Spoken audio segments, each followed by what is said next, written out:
ಅಲ್ಲಿ ರೀಸನ್ ಏನು ಅಂತೇಳಿ ಅದು ಸರ್ಕಾರಕ್ಕೆ ಕೇಳಬೇಕು, ಜಿಲ್ಲಾಡಳಿತಕ್ಕೆ ಕೇಳಬೇಕು. ಯಾಕಂದರೆ ಅಲ್ಲಿ ಪೊಲೀಸ್ ಕಾವಲು ಇಟ್ಟಿದ್ದಾರೆ. ಪೊಲೀಸರು ಈಗ ನೋಡಿ ಸಮಸ್ಯೆ ಅದು ಹೋದ ವರ್ಷ ಆಗಸ್ಟ್ 15ಕ್ಕೆ ರಾತ್ರಿ 12 ಗಂಟೆಗೆ ಯಾರೋ ಕುಣಿಸಿದ್ದಾರೆ.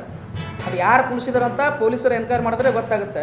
ಕುಣಿಸಿದ್ದಾರೆ, ದೊಡ್ಡ ಮೂರ್ತಿ ಇದೆ, ದೊಡ್ಡ ಒಂದು ಪ್ರತಿಮೆ ಇದೆ. ಆದರೆ ಆಗಸ್ಟ್ 15ಕ್ಕೆ ಆಯಿತು, ಯಾರಿಗೂ ಗೊತ್ತಿಲ್ಲ.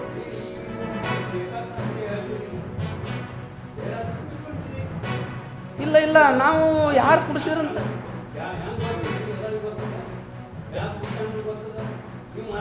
ಯಾರು ಗೊತ್ತಿಲ್ಲ, ಆಗಲ್ಲ, ನಮ್ಗೆ ಗೊತ್ತಿಲ್ಲ ಅಂತಾರಲ್ರಿ. ನಾವು ಎಲ್ಲರಿಗೂ ಮಾತಾಡೋದು ಇಲ್ಲ ಅಂತ ಹೇಳ್ತಾರೆ ಅವರು. ನಾನು ಕುಡಿಸಿಲ್ಲ, ನೀನು ಕುಡಿಸಿಲ್ಲ, ಮತ್ತು ಯಾರು ಕುಡಿಸಿದ್ರು? ಹಾಂ, ಎರಡೂ ಸಮಾಜಕ್ಕೆ ನಾನು ಮಾತಾಡಿದ್ದೀನಿ, ಬಗೆಹರಿಸ್ಬೇಕಂತನೂ ಮಾಡೀನಿ. ಆದರೆ ಇದಕ್ಕೆ ಮೇನಲ್ಲಿ ಸರ್ಕಾರ ಇದೆ, ಏನಾದರೂ ನ್ಯಾಯ ಬಗೆಹರಿಯೋದಿಲ್ಲ ಅದು. ಹೌದು, ಮಾಡಿದ್ದೀನಿ ಸರ್, ಮಾಡಿದ್ದೀನಿ. ಅವ್ರು ಅಂತಾರೆ ಸರ್ಸ್ ಅಂತಾರೆ, ಒಂದು 5 ಫೂಟ್ ಆ ಮೂರ್ತಿನ ಸರಿಸಿದ್ರೆ ಹೆಂಗೆ ಅಂತ ಇವ್ರು ಕೇಳ್ತಾರೆ. ಅವಮಾನ ಆಗ್ತದೆ, ಹೆಂಗೆ ಸರಿಸೋದು ಮೂರ್ತಿ? ಹಾಂ, ತೊಂದರೆ ಯಾಕೆ ಮಾಡ್ತಾರೆ ಪೊಲೀಸ್?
ಅಖಿಲ ಭಾರತೀಯ ವಿದ್ಯಾರ್ಥಿ ಪರಿಷತ್ ಗುಳೇಗುಡ್ಡ ದಿನಾಂಕ 22/7/2025 ವಿದ್ಯಾರ್ಥಿ ವೇತನ ಬಿಡುಗಡೆ ಹಾಗೂ ಹಾಸ್ಟೆಲ್ಗಳ